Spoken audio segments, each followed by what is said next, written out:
po mga ka-idol, magandang umaga po sa lahat ng ating mga subscriber sa atin dyan. Salamat po sa pagpatuloy nyo sa pagsuporta po sa ating mga video. So sana po ay hindi po kayo magsawa sa ating manonood po sa ating video.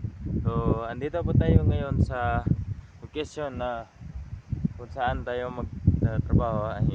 Tinatry po natin kung paano po magtrabaho nito sa ganitong mga garden. So ngayon mga kaidol, sinusubukan lang po natin kung ano po mag kung marunong ba tayo dito sa ating gawain mga kaidol, kasi first timer po na mag-alaga po ng tinatawag na kamatis. Kamatis ba or patis, yun lang po ang gagawin po natin na ngayon mga kaidol. So, sana po ay patuloy pa po kayo, pero gusto ko lang sana na maging magpapasalamat po sa ating subscribers po, kasi yun lang po ang ano ko po, na maging masaya po ako sa ating mga subscribers po natin dyan. So ito po mga kaidol po ay sana po maging okay po dito sa sa ating trabaho po mga kaidol, kasi hindi pa po tayo nagsimula, kasi yung may-ari nito ay wala pa po dito sa sa kanyang garden, kasi busy pa po yun sa trabaho niya, kasi hindi lang po isa yung inaalagaan niya at hindi na rin niya kaya nagpapatulong ko din siya. So po mga kaidol, ang hinihiling ko lang po sa inyo ay mag-follow and share lang po, and lalo na po sa pag-subscribe, and then sa po natin dyan sa comment section, kung sana po ay may mag-comment po kayo. So yun lang po ang gagawin po natin mga kaidol, so sana po ay okay po. So ipapakita ko na po ang lahat ng tatrabahuin po natin ngayon. So ito po mga kaidol, ayan po mga kaidol, na maliit pa po sila kasi pinasukan ng mga bagyo mga kaidol. Hangin po, sobrang lakas po dito. So ayun mga kaidol, pa lang yan, 3 weeks pa lang yan mga kaidol, na gikan sa simula nung ang pagtanim hanggang sa ngayon mga kaidol. So ito kawawang mga kaidol. Yan, kung makikita nyo, kitang kita pa din ang mga po mga kaidol, yung kabundukan, lalo na po sa pinapalibutan po ng pinaligiran po ng bundok mga kaidol. So sana po ay okay po ang lahat po, kasi hindi pa po tayo makapagsimula ngayon mga kaidol, kasi sa trabaho, kasi po wala pa po dito ang may-ari. So sana po yung mga kaidol, kung makikita nyo, lahat ng kabundukan ay makikita, at ang mga view yun makikita nyo mga kaidol. Yan, sobrang ganda ng kabundukan dito mga kaidol. So yan po,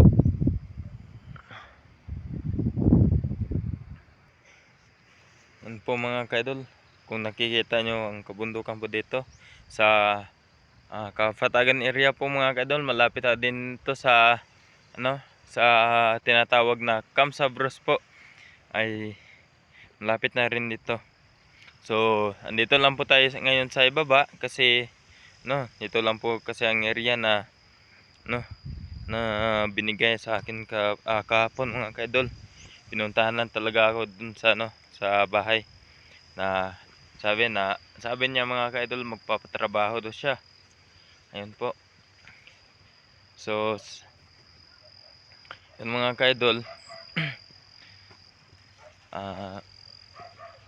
baka bukas ay hindi pa po tayo maka-update mga ka-idol, kasi po mahina pa po ang update ko dito mga ka-idol, kasi ano po, sobrang busy po sa ating gawain mga ka-idol.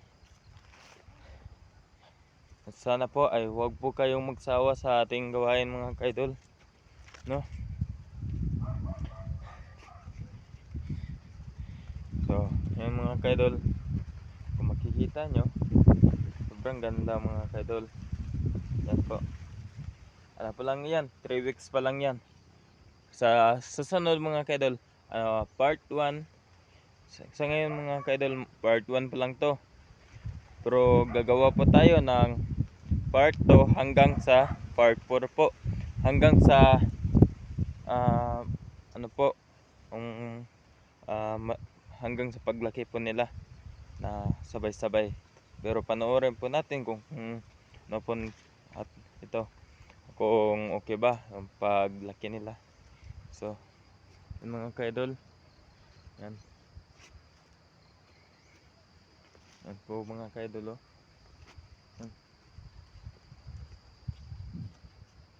So kanina mga ka-idol, doon po tayo kanina, doon sa speaker, doon po tayo, malayo malayo na rin dito sa ating pinuntahan mga ka-idol. So mga ka-idol, dito lang po tayo mga ka-idol, dito lang po tayo sa video na to, dito lang po tayo. At bukas po ay baka may panibagong video na naman tayo mga ka-idol, basta wala po tayong ginagawa na mas importante, ay mag-update din ako.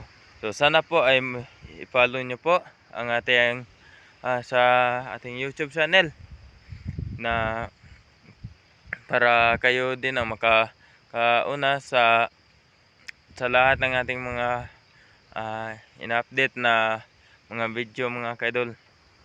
So sana po ay kayo rin ang makakauna nito, lalo na po sa ating mga subscribers. At nung nakarang araw ay tingnan din natin yung subscribers. 2 pa lang ang subscribers, pero okay na yun, naging masaya na ako. So sana po ay gagawa po tayo ng part 2 nito. So guys, mga ka-idol, sana po ay patuloy nyo po patuloy nyo pa po ako suportahan sa aking mga vlog, na sana po ay wag po kayong magsawa at wag po kayong magtigil sa sumusuporta po sa ating mga video mga ka-idol. So ito lang po tayo mga ka-idol. So good luck.